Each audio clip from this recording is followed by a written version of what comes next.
Assalamualaikum warahmatullahi wabarakatuh. Kembali lagi bersama saya Bang Ucup di channel Ungestar.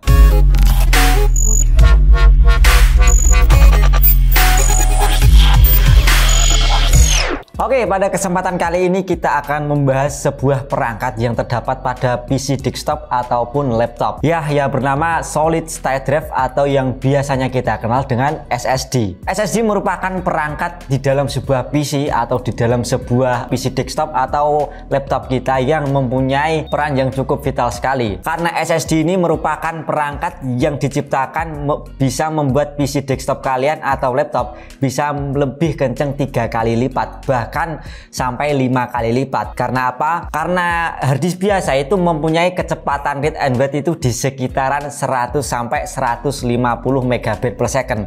Nah, sedangkan SSD itu untuk read and write-nya bisa sampai 500 megabit per second. Berarti bisa lebih kencang 5 kali lipat dari harddisk biasa. Oke, untuk SSD itu ada banyak sekali tipenya ya sob. Jadi yang pertama ada SSD dengan interface SATA 3, ada yang interface M.2 SATA, ada juga NVMe dan juga ada yang PCI. Nah, pada kesempatan kali ini saya mempunyai 3 buah SSD dengan interface SATA 3. Ini dia.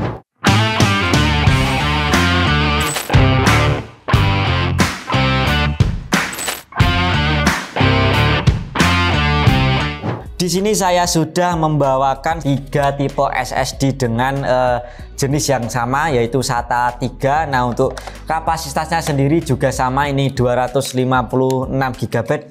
Nah, di sini saya punya dari DST, ini tipenya DST 256 GB dengan interface SATA 3. Nah, selanjutnya saya juga ada dari King Dian, ini kapasitasnya juga sama 256 GB dengan interface SATA 3. Nah, di sini juga ada saya dari VC Pro. Nah, kapasitasnya juga sama 256 GB.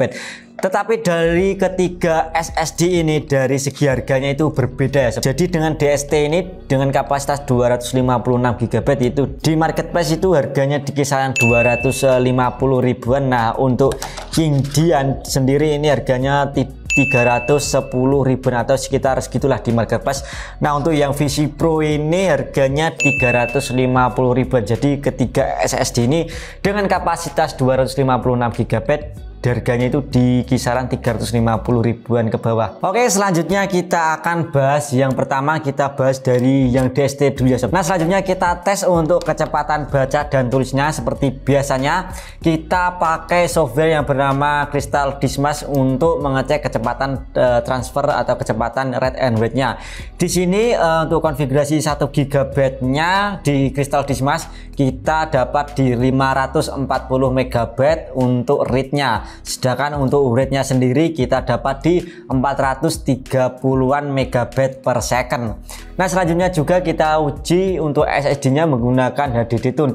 Nah, ini adalah hasil dari read-nya di HDD Tune. Nah, selanjutnya kita coba untuk mengcopy sebuah data dengan ukuran 60 GB untuk kurang lebihnya di menit pertama atau di 20% pertama itu untuk kecepatan transfernya sendiri ini tembus di 200 megabit per second. Tetapi setelah 20% itu terlewati, kecepatan SSD ini turun sekali, turun drastis sekali. Nah, di sini turunnya itu hingga 20 megabit per second. Sampai akhir juga turunnya di rata-ratanya di 20 megabit per second untuk kecepatan data atau kecepatan pengcopy datanya. Untuk SSD ini saya tidak mendapatkan informasi lebih lanjut karena saya coba mencari website resmi dari DST ini, kita tidak dapat klaimnya dari DST ini kecepatan read and write-nya berapa, untuk flash memory yang dipakai itu jenisnya apa, itu kan ada SLC, MLC dan juga TLC. Kemungkinan besar SSD ini mungkin ya menurut saya itu QLC atau PLC ya sob. Jadi kita tidak tahu nilai TBW nya sendiri atau terabyte written itu saya tidak tahu untuk klaimnya dari DST sendiri.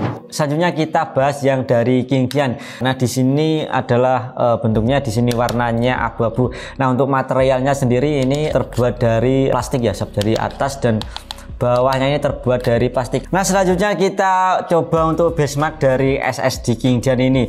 Nah, di sini untuk kristal dismasnya kita cek lagi dengan per 1 GB. Di sini kita dapat 530-an untuk rate-nya. Nah, untuk rate-nya di sini kita dapat di 450 MB per second. Nah, lebih unggul yang Kingdian ini. Nah, di sini juga kita coba untuk mengcopy data sebesar 60 GB kurang lebih di 20% pertama kita dapat sama di 200 MB per second. Tapi selanjutnya kita dapat untuk kecepatan kopiannya itu di kisaran 50 MB per second sampai 28 MB per second. Jadi untuk kecepatan kopian data ini lebih baik yang Kingdian dari yang sebelumnya, yaitu dari DST. Nah, selanjutnya juga kita coba cek untuk suhunya sendiri di 40 derajat Celcius ya sob. Jadi kita menggunakan PC untuk mengecek ketiga SSD ini. Nah, selanjutnya juga kita cek di HDD Tune. Nah, ini adalah hasil dari tes dari aplikasi HDD Tune.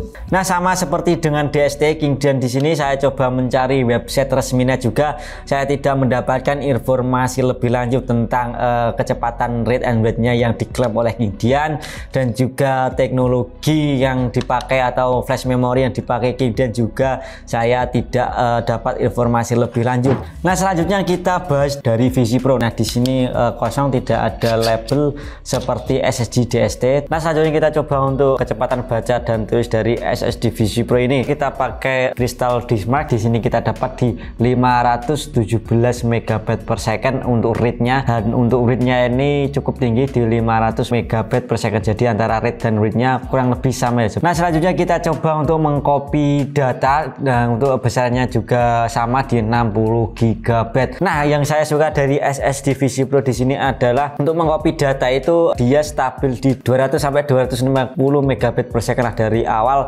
sampai akhir ya sob. Di sini untuk temperaturnya 48 Celcius. Nah, untuk health-nya di sini 100%. Nah, di sini juga kita coba untuk mengecek di HDD TuneUp. Nah, ini adalah hasil dari HDD TuneUp-nya dari SSD VisiPro. Oke, tadi adalah pembahasan dari SSD dari tiga brand ya sob. Jadi ada VisiPro, ada Kingdian, dan juga ada DST. Masing-masing SSD yang saya bahas tadi adalah SSD dengan kelas consumer. Pasti akan berbeda dengan kelas-kelas seperti gaming ataupun kelas-kelas enterprise, kelas-kelas yang memang digunakan untuk server atau kelas workstation. Nah, untuk ini harganya juga cukup murah sekali. Untuk dibanderol di kisaran 350 ribuan kita dapat SSD dengan kapasitasnya 256 GB.